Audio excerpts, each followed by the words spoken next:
Hey everybody, first video in a long time, but I thought I'd get back in the workshop and carry on with some of the projects that I've been letting sit for a while. So what I've got here is a championship sprint that I picked up on Craigslist, and it was in a little bit of rough condition, but overall it was solid and it was working. So over the last few months I've been going through it, cleaning it up, and sort of getting it back to a good working condition. Game actually works great now. I put all brand new side art on. This was done by Rich at This Old Game. Always good stuff, always good quality. But now, in an experiment, what I'm going to do is I'm going to try and convert this championship sprint to a Paperboy. Now what I have here is a complete Paperboy ROM set that was burned for me by Steph at Hobby ROMs in Canada. He was so good to create a whole set for me, and you can see just how many chips. I think there are 23 or 24 chips in this ROM set. And what we're going to go and do is we're going to just replace all the ROMs that you see on the board there. You can see them all with the white stickers on. So hopefully they all line up with the codes on these ROMs, because Paperboy and Championship Sprint are, of course, System 2 games, the same as 720 and a couple of other games I can't remember now. Now, the other big thing that we have to do is Atari put security chips on these boards so that operators just couldn't arbitrarily burn some new ROMs and slap them into a board. So the security chips were specific to the games. And unless you've got the right slapstick security chip, then simply swapping the ROMs out isn't going to work. You're going to need to do something a little more advanced than that. Now, fortunately, I have one of these.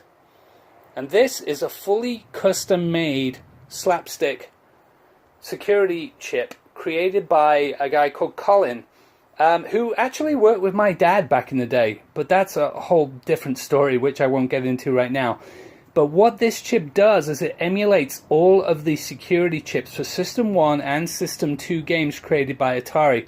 And using these little dip switches on this chip, we can set it so that it emulates the right security chip for Paperboy. So what I've got to go ahead and do now is obviously swap out all of these ROMs, get our security chip set up with the right dip switch settings, put that on the board, and with a little luck, when we fire it up, we should have Paperboy instead of Championship Sprint. So let's go ahead and do that and see what kind of results we get. Okay, so we've swapped out all of the ROMs from the pack that we got from Hobby ROMs, and you can see there's a pretty large amount of ROMs that we had to go through. So all of these labeled ones here and here, Paperboy in there, and then down here on the graphics board you can see that basically this entire line of ROMs also need replacing.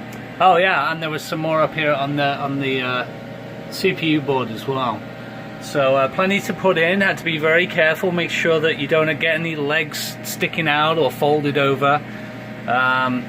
So you just got to take your time and do that. Now, speaking of taking your time, I went ahead and I put all the ROMs in, and I made sure that all of the sockets were in the right place. Come down here, you can see all the sockets are labeled by letter and then number up the side of the board. So when these came from Hobby ROMs, you can see Steph has labeled them all R6, P6, so on and so on. So that was good, and made sure I did it right all the way through. Turned the game on and nothing happened.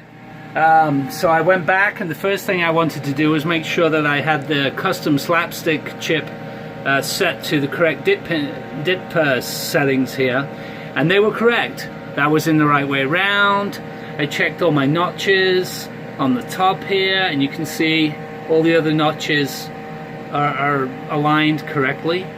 So I was like, yeah, everything's fine. Why won't this work? And it really baffled me for a long time.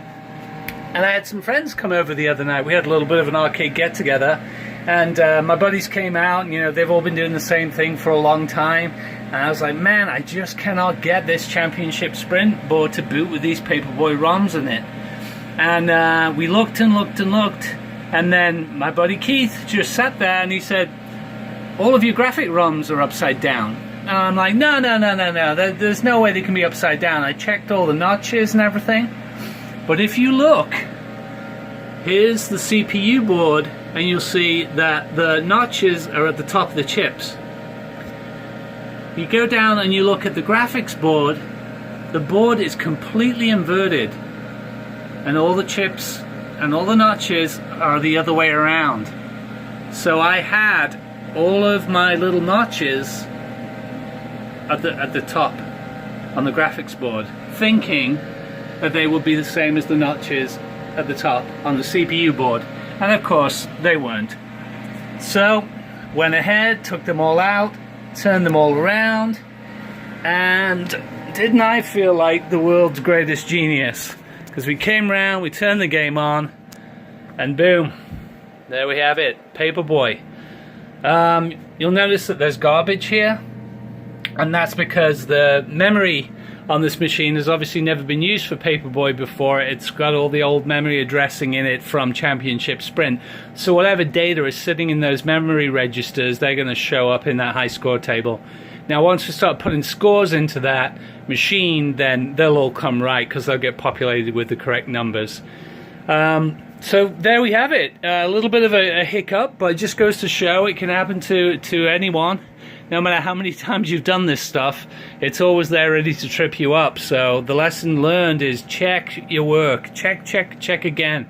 Because you might have made a very simple and stupid mistake, which I did. But I'm glad to say that all the ROMs are in, everything's up and running.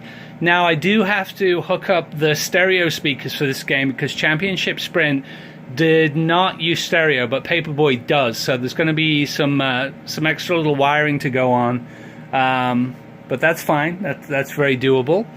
I have got my spare CPO ready to go on the metal. Now obviously I can't use this metal, so I'm actually a friend of mine is getting some reprod. So once I get the metal reprod for that, then the control panel can go on there. And if we scooch all the way over to the other side of the workshop here, you'll see these are my Paperboy handlebars that I've been restoring. And these are all looking really clean, nice and new. Got the NOS grips on there. So that's all going to be ready to drop in. I just have a few little cogs here. Wow, I'm getting totally invaded by ants. Yeah, little bastards get everywhere. Anyway, yeah, some replacement cogs that have got to go in there. Finish up those handlebars, and then got all our side art done. The cab is looking nice and clean. A little bit of touch up to do, sort of in the black area and around the coin door, but very minor stuff. The monitor actually looks pretty good, but you'll see at the top there I do have some collapse.